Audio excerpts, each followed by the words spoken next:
pengelolaan limbah medis untuk menghancurkan limbah medis itu yang infeksius harus kita selesaikan.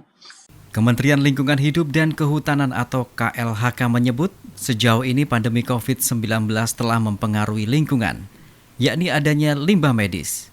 Berdasarkan data yang dihimpun sampai 27 Juli 2021, limbah medis penanganan COVID-19 mencapai 18.460 ton. Jumlah ini masih bisa bertambah karena data belum sepenuhnya diterima dari berbagai provinsi di Indonesia. Limbah tersebut berupa masker, infus bekas, botol vaksin hingga jarum suntik.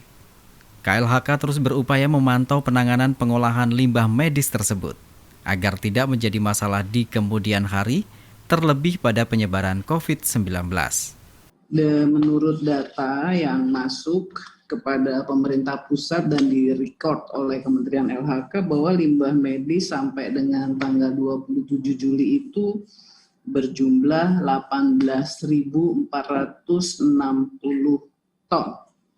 Jadi limbah medis itu berasal dari Fasiankes, fasilitas pelayanan kesehatan, rumah sakit darurat, wisma tempat isolasi, karantina mandiri, uji deteksi maupun vaksinasi. Apa aja yang disebut dengan limbah medis itu seperti infus bekas, masker, vial vaksin, itu botolnya vaksin yang kecil itu, jarum suntik, kemudian face shield, perban, hazmat, APD, pakaian medis, sarung tangan, alat PCR antigen, dan alkohol, pembersih swab. Itulah yang disebut dengan limbah medis beracun berbahaya.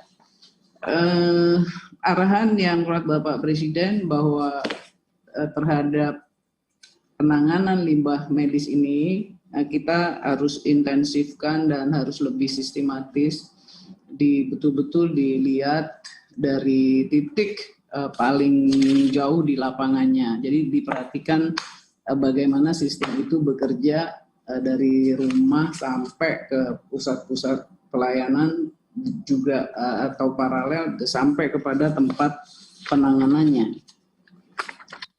Data ini sebetulnya menunjukkan, data yang tadi disampaikan itu berasal dari daerah, dari provinsi, tetapi itu kelihatan sekali bahwa datanya masih belum lengkap dan kementerian terus berusaha untuk melengkapinya.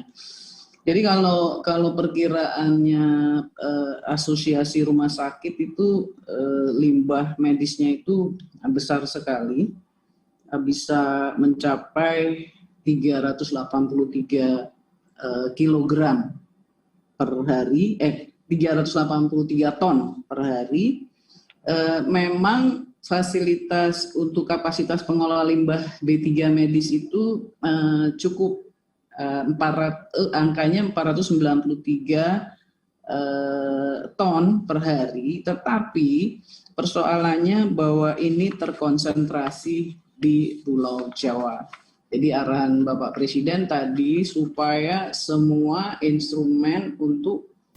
Dari Palangkaraya, Gilang Ramawati, Kalteng TV.